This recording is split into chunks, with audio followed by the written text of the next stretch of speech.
gentlemen, back with the Upper Deck Report here in Vandus Heights at the facility, the Minnesota Baseball Academy.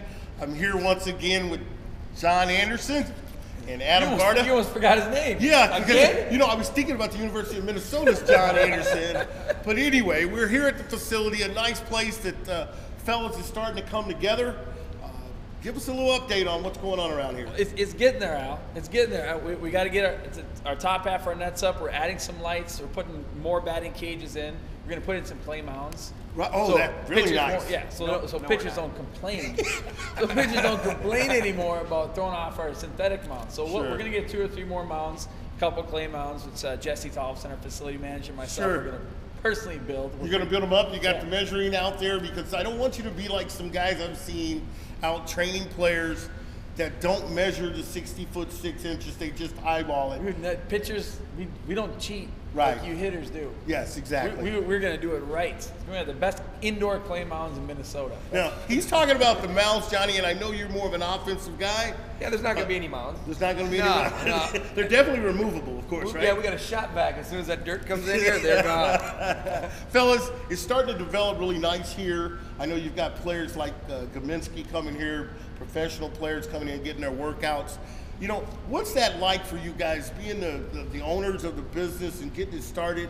And as I mentioned when I was interviewing Gogo, you know, you've had 18 guys drafted since 2008.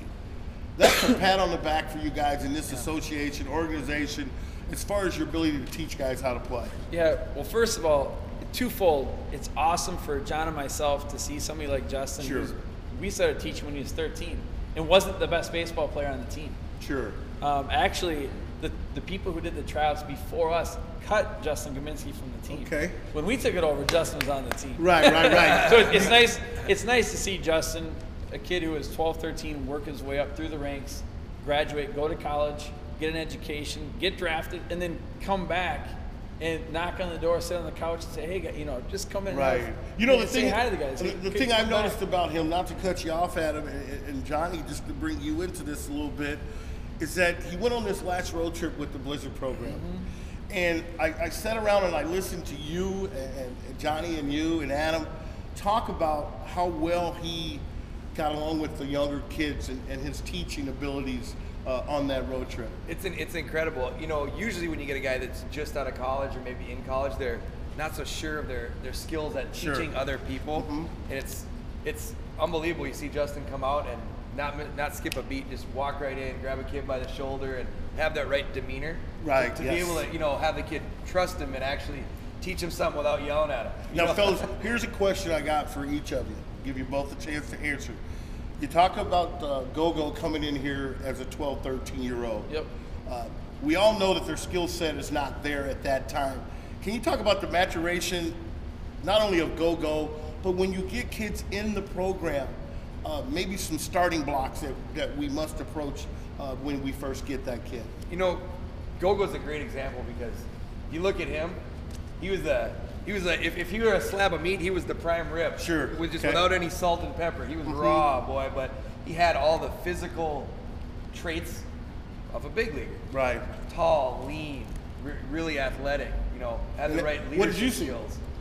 He stole my thunder, man. He was going to say all the stuff, but he had a good head on his shoulders. Yeah. I mean, the kids that come in here, and you can see it with their 12s, or 15s, or 17s, 18s. Our kids are in here every day hitting off a tee. And it was really cool because the last week, Justin's been coming in here now. And he comes in here at 3, and he's hitting off a tee. And then our 15, 16-year-olds come in and say, Justin's hitting off a tee. Well, I better get my act together. I better start hitting off a tee a little bit more soft toss and take more BP. That's the lesson that I try to pass. The word that I pass is that major leaguers spend time with themselves on a tee. Yeah. The ball's not moving. It's quiet time. And it is great to see guys like Jason Gogo come in here and the other kids just feed off of that. Yeah. And it makes the Blizzard program what it is today. Yeah. Again, as I said, ladies and gentlemen, 18 kids since 2008 have been drafted, not because of the Blizzard program, but with the help of the Blizzard program. And you know, being coaches, we don't want to take all the credit because there's been a lot of guys touching these kids.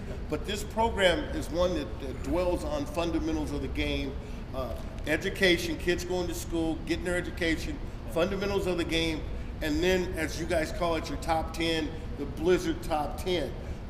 I see that throughout this program, and we've been to places like Kimball, where you took 100 and some odd kids up for the weekend. Talk about that experience, because I was totally blown away with the brotherhood that's developed in doing things like that.